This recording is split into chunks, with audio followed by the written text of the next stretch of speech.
ज्ञान, विज्ञान आणि सुसंस्कार यासाठी शिक्षण प्रसार. शिक्षण महर्षी डॉक्टर बापूजी साळुंके. श्री स्वामी विवेकानंद शिक्षण संस्था कोल्हापूर संचलित शिक्षण महर्षी डॉक्टर बापूजी साळुंके महाविद्यालय मिरज ऑनलाईन अभ्यासक्रमांतर्गत सहकार या विषयाचा अध्यापनाला आपण सुरुवात केलेली आहे.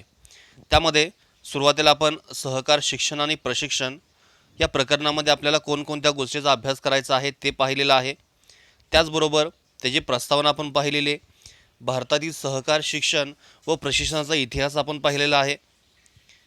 सहकार शिक्षण प्रशिक्षणाचा अर्थ व सहकार शिक्षण व प्रशिक्षणाची व्याख्या देखील आपण पाहिलेली आहे.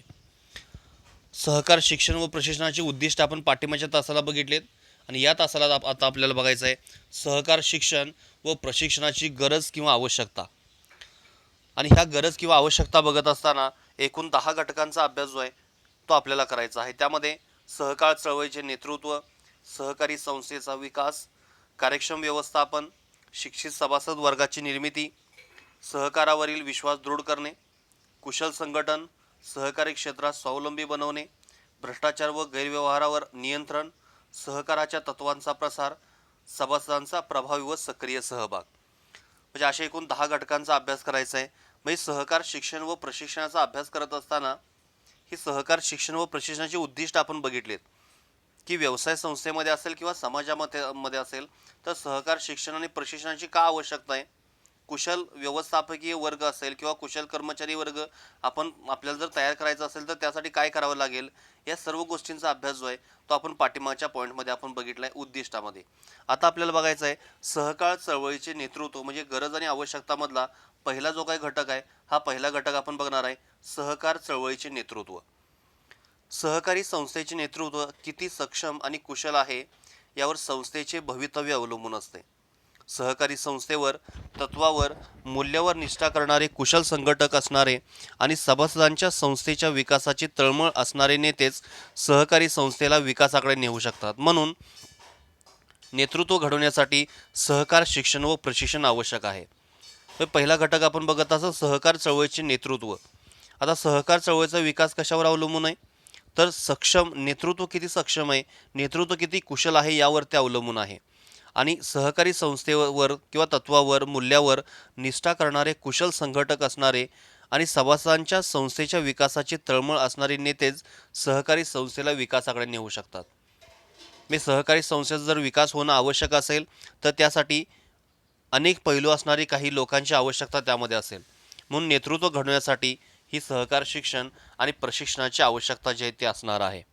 दुसरा आहे सहकारी संस्थेचा विकास.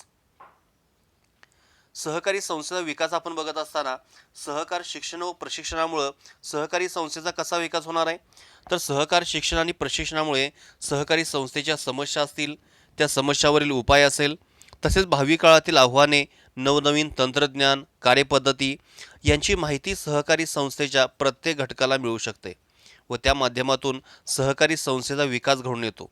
म्हणून सहकार शिक्षण व प्रशिक्षणाची आवश्यकता आहे. सहकारी संस्थेचा विकास होण्यासाठी ज्या काही समस्या असतात आपण बघितलं की 1991ला नवीन आर्थिक धोरण जे आहे ते नवीन आपण आर्थिक धोरण स्वीकारलं आणि त्या नवीन आर्थिक धोरणामध्ये 3 संकल्पना आपण स्वीकारल्या होत्या. त्यामध्ये जागतिकीकरण असेल, उदारीकरण असेल आणि खाजगीकरण असेल.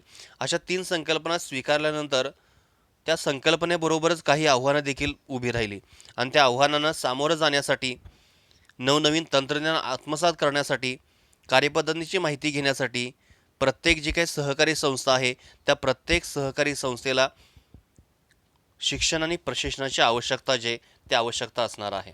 त्यानंतर तिसरा घटक आहे कार्यक्षम व्यवस्थापन. सहकारी संस्थेच्या कर्मचाऱ्यांना, अधिकाऱ्यांना व संचालकांना संस्थेचे कामकाज अधिक चांगल्या रीतीने व कार्यक्षमपणे पार पाडण्यासाठी लागणारे ज्ञान व कौशल्य सहकार शिक्षण व प्रशिक्षणातूनच मिळू शकते. त्यामुळे संस्थेचा कारभार सुव्यवस्थित व कार्यक्षमपणे चालू शकतो. संस्थेचा जो काही व्यवहार आहे हा कार्यक्षम जर चालवायचा असेल तर जे काही काम करणारे कर्मचारी असतील, अधिकारी असतील किंवा काही जे काही उद्देश किंवा ध्येय धोरणं ठरवणारी संचालक असतील या प्रत्येकांना त्या कामाची माहिती असणं आवश्यक आहे.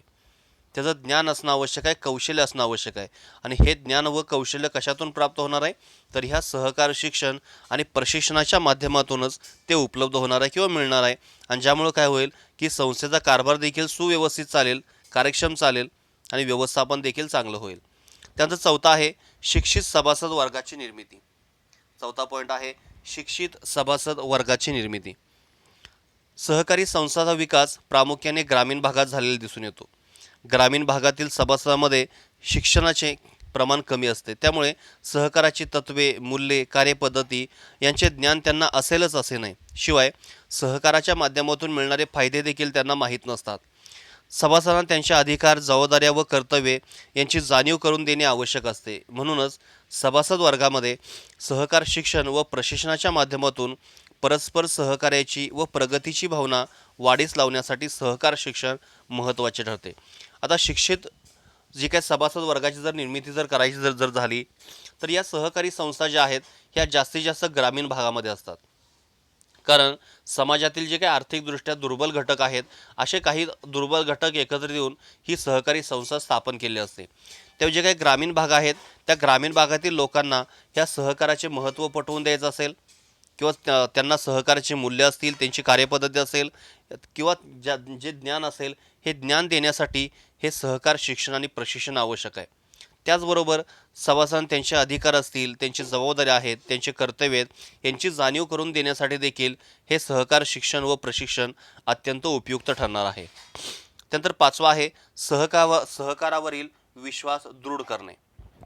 सर्वसामान्य जनता व सभासद यांच्या मनामध्ये सहकाराची तत्त्वे, मूल्ये, व्यवहार यांची माहिती परिणामकारकपणे रुजवावी लागते. त्यामुळे त्यातून सहकारावरील विश्वास दृढ होण्यास मदत होते. म्हणून सहकार शिक्षण व प्रशिक्षण गरजेचे आहे. सहकार शिक्षण आणि प्रशिक्षण गरजेचं असण्याचं सगळ्यात महत्त्वाचं कारण म्हणजे काय की सहकाराची तत्त्व असतील किंवा मूल्य असतील किंवा व्यवहार असतील यांची माहिती परिणामकारकपणे रुजवावी लागते. आणि जे काही सर्वसाधारण जे काही लोक आहेत अशा लोकांना सहकारावर विश्वास दृढ करण्यासाठी एक प्रयत्न करावा लागतो. आणि हा प्रयत्न साहजिकच आपण सहकार शिक्षण आणि प्रशिक्षणाच्या माध्यमातून योग्य पद्धतीनं करू शकतो. बघा, पहिले 5 पॉईंट आपण बघत असताना सुरुवातीपासून आपण जर बघितले तर पहिला आहे सहकार चळवळीचे नेतृत्व. मग नेतृत्व कसं असावं तर कुशल असावं, संघटक असावं, सक्षम असावं की जे सहकारी संस्थेचा विकास करेल. मग त्यासाठी सहकार शिक्षण आवश्यक आहे. दुसरा आहे सहकारी संस्थेचा विकास. सहकारी संस्थेचा विकास जर व्हायचा असेल तर अनेक ज्या काही समस्या असतील, आव्हानं असतील, ही आव्हानांना सामोरं जाणं आवश्यक आहे. आणि हे सामोरं जाण्यासाठी देखील आपल्याला सहकार शिक्षण आणि प्रशिक्षणाची आवश्यकता असेल. तिसरा आहे कार्यक्षम व्यवस्थापन. व्यवस्थापन कार्यक्षम कधी होईल?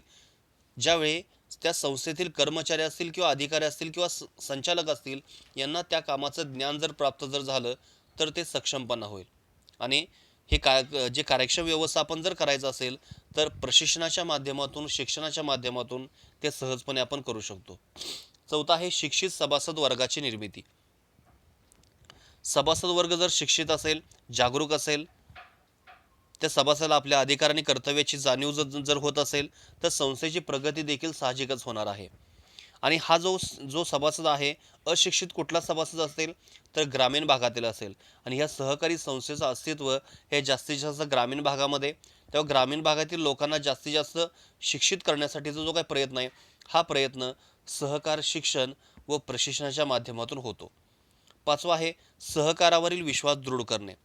सर्वसामान्य जनता, सभासद यांच्या मनामध्ये सहकाराची तत्त्वे, मूल्ये, व्यवहार यांची परिणामकारकता जी आहे ती दाखवावी लागते किंवा ती रुजवावी लागते की त्यातून त्यांना सहकारावरील विश्वास दृढ होईल.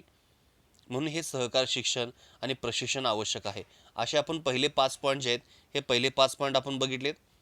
सहकारी चळवळीचे नेतृत्व, सहकारी संस्थेचा विकास, कार्यक्षम व्यवस्थापन, शिक्षित सभासद वर्गाची निर्मिती आणि सहकारावरील विश्वास दृढ करणे. त्यानंतर त्यानंतरचे जे काही घटक आहेत ते आपल्याला बघायचे आहेत. 6वा आहे कुशल संघटक. कुशल संघटक म्हणजे काय? संघटन म्हणजे काय थोडक्यामध्ये?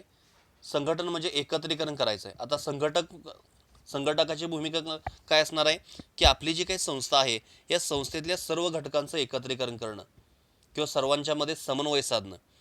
तर कुशल संघटक बघत असताना सहकारी संस्थेच्या संघटनेमध्ये विविध घटक असतात. सहकारी संस्थेचा आपण जर विचार केला तर त्यामध्ये अनेक घटक असणार आहेत. सभासद असतील, संचालक असतील, कार्यकारी संचालक असतील, अध्यक्ष आहेत, समिती सदस्य आहेत, व्यवस्थापक आहेत, अधिकारी, कर्मचारी इत्यादी. या सर्वांना संस्थेची कार्यपद्धती, त्यांची भूमिका, अधिकार, कर्तव्ये, जबाबदाऱ्या, संस्थेचे व्यवहार, हिशेब, पत्रव्यवहार, नोंदी, विविध कायदे, त्यातील तरतुदी यांची माहिती असणे आवश्यक आहे. आणि ही माहिती सहकार शिक्षण व प्रशिक्षणातून दिली जाते. म्हणून सहकार शिक्षण प्रशिक्षण आवश्यक आहे. म्हणजे कुशल संघटक आपण बघत असताना या कुशल संघटकामध्ये आपली जी काही सहकारी संस्था आहे, या सहकारी संस्थेमध्ये जे काही घटक आहेत, अनेक घटक आहेत सहकारी संस्थेमध्ये, तर ह्या प्रत्येक घटकाला त्यांची जबाबदारी किंवा त्यांचे अधिकार जे आहे त्यांची जाणीव असणं आवश्यक आहे. त्यांना कोणती कर्तव्ये पार पाडावी लागतात, त्यांची भूमिका काय असेल, संस्थेमध्ये व्यवहार कोणत्या पद्धतीने होणार आहेत, हिशोब कसे ठेवले जातात, पत्रव्यवहार कसा आणि कोणाला केला जातो, विविध कायदे असतील, त्यातील तरतुदी असतील, यांची माहिती करणं आवश्यक आहे. आणि हे काम कोण करणार आहे? तर सहकार शिक्षण आणि प्रशिक्षण. लक्षात घ्या, कुशल संघटन आपण बघत असताना हे कुशल संघटनामध्ये अनेक जे काही आपल्या जे काही सहकारी संस्था जे आहेत, ह्या सहकारी संस्थेमध्ये विविध स्वरूपात जे काही घटक आहेत, या घटकांना त्यांची त्यांची भूमिका लक्षात येणं आवश्यक आहे. त्यांचे अधिकार, त्यांची जबाबदारी, त्यांची कर्तव्य असतील, संस्थेचे व्यवहार असतील, हिशेब असतील, विविध कायदे असतील, त्या कायद्यातील तरतुदी असतील, या सगळ्या गोष्टींची माहिती करून देण्यासाठी सहकार शिक्षण आणि प्रशिक्षण हा एक महत्त्वाचा घटक आहे. त्यानंतर आहे त्या पुढचा सहकारी क्षेत्रात स्वावलंबी बनवणे. सातवा जो काय पॉईंट आहे तो आहे सहकारी क्षेत्रात स्वावलंबी बनवणे.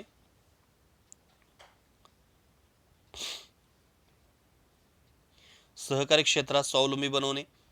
सहकारी संस्था जरी सेवाभावी संस्था असली तरी त्याला व्यावसायिक कार्य करावे लागतात.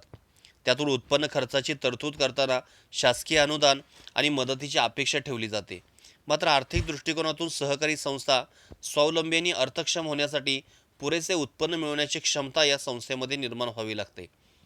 बदलत्या आर्थिक पर्यावरणाकडे सहकारी संस्थांना आपले अस्तित्व टिकवून ठेवणे गरजेचे असते. त्यासाठी सहकारी संस्थेतील सर्व कर्मचारी, अधिकारी आणि संचालक या सर्वांसाठी सहकार शिक्षण व प्रशिक्षण आवश्यक असते. आता सहकारी क्षेत्रात स्वावलंबी बनवत असताना ह्या ज्या काही सहकारी संस्था आहेत, या सहकारी संस्था जरी सेवाभावी संस्था जरी असतील तरी त्यांना नफ्यासाठी देखील काही काम करावं लागतं. उत्पन्न खर्चाची तरतूद करावी लागते. शासकीय अनुदानाच्या मदतीची अपेक्षा त्यांना ठेवावी लागते.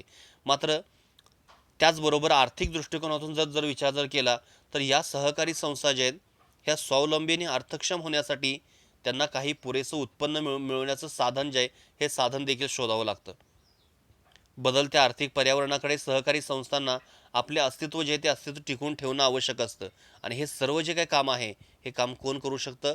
तर सहकार शिक्षण व प्रशिक्षण. महत्त्वाची भूमिका जरी कर्मचारी, अधिकारी आणि संचालक यांची जरी असेल तर या सर्वांना या गोष्टीची जाणीव कोण करून देणार आहे? तर सहकार शिक्षण व प्रशिक्षण याची जाणीव करून देणार आहे. त्यानंतर भ्रष्टाचार व गैरव्यवहारावर नियंत्रण. भ्रष्टाचार व गैरव्यवहारावर नियंत्रण. सहकारी संस्थेतील व्यवहारामध्ये पारदर्शकता निर्माण होण्यासाठी सहकाराची तत्त्वे, मूल्ये यावर निष्ठा असावी लागते.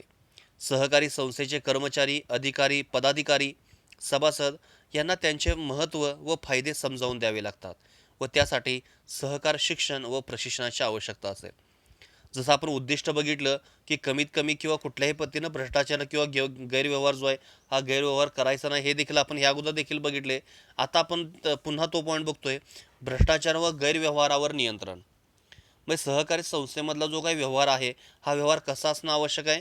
तर तो पारदर्शक असणं आवश्यक आहे. एक पारदर्शकता निर्माण होण्यासाठी सहकाराची तत्त्वे, मूल्ये यावर निष्ठा असावी लागते. संस्थेचे कर्मचारी असतील, अधिकारी, पदाधिकारी, सभासद यांना याचं महत्त्व पटवून द्यावं लागतं आणि त्यासाठी सहकार शिक्षण व प्रशिक्षणाची आवश्यकता आहे.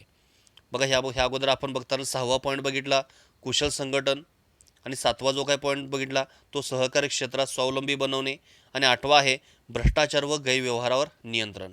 त्यानंतर 9वा पॉईंट बघायचा आहे सहकाराच्या तत्वांचा प्रसार. परस्पर सहकार्य, लोकशाही शिक्षण, सामंजस्य, निष्ठा, प्रामाणिकपणा, धर्मनिरपेक्षता, सहिष्णुता इत्यादी तत्त्वे सहकाराशी संबंधित असली तरी ती प्रत्येक व्यक्तीच्या जीवनात देखील महत्त्वाची असतात. म्हणूनच या तत्त्वांचा प्रसार व्हावा, ती सर्वसमावेशक व्हावीत, यासाठी सहकार शिक्षण व प्रशिक्षणाची गरज असते. सहकार शिक्षण व प्रशिक्षणाची गरज काय आहे? कारण ह्या सहकारांच्या तत्त्वांचा प्रसार करायचा आहे. आणि सहकारांची तत्त्व कोणती? तर परस्पर सहकार्य, लोकशाही शिक्षण, सामंजस्य, निष्ठा, प्रामाणिकपणा, धर्मनिरपेक्षता, सहिष्णुता ही जी काही तत्त्व आहेत, ही प्रत्येक तत्त्व जे आहेत सहकाराशी संबंधित जरी असली तर प्रत्येक व्यक्तीच्या जीवनात देखील तेवढीच महत्त्वाची आहेत. म्हणून या तत्त्वांचा प्रसार व्हावा आणि ती प्रसार होण्यासाठी, ते सर्वसमावेशक होण्यासाठी सहकार शिक्षण आणि प्रशिक्षणाची आवश्यकता असेल. आणि शेवटचा आणि 10वा जो काय पॉईंट आहे तो आहे सभासदांचा प्रभावी व सक्रिय सहभाग.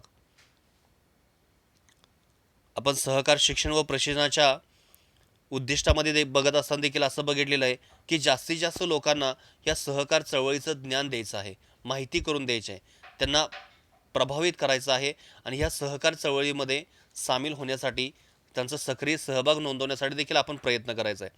तोच देखील भाग आहे, तो इथं देखील आहे. सभासदांचा प्रभावी व सक्रिय सहभाग.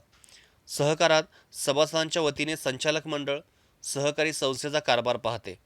मात्र अनेक सभासद हे आपल्या हक्क कर्तव्याबाबत जागरूक नसतात.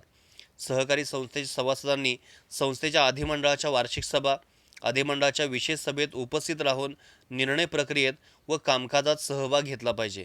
यातून सभासदांचा प्रभावी व सक्रिय सहभाग वाढेल. यासाठी सहकार शिक्षण व प्रशिक्षणाची आवश्यकता आहे. मग सभासदांचा प्रभावी व सक्रिय सहभाग जर वाढणं आवश्यक जर असेल तर त्यासाठी सहकार शिक्षण आवश्यक आहे, सहकारी प्रशिक्षण आवश्यक आहे. कारण सहकारात सभासदांच्या वतीने संचालक मंडळ हा कारभार पाहत असते आणि ती जी काही संस्था असेल त्या संस्थेचे सर्व सभासद जे आहेत हे आपल्या हक्काबाबत जागरूक असतीलच असे नाही. काही जागरूक असतीलही आणि काहींना आपल्याला जागरूक करावं लागेल. आणि ते जागरूक करण्यासाठी अनेक स्वरूपाच्या सभा असतील, वार्षिक सभा असेल, विशेष सभा असेल, यामध्ये त्यांना बोलवून निर्णय प्रक्रियेमध्ये सहभाग घेण्यासाठी आपण प्रेरित करणं देखील आवश्यक आहे. आणि हे प्रेरित करण्यासाठी आपल्याला सहकार शिक्षण आणि प्रशिक्षणाची आवश्यकता आहे किंवा त्यांच्या मदतीची आवश्यकता आहे. अशा प्रकारे हे आपण पुढचे जे काही 5 पॉईंट आहेत ते आपण बघितले.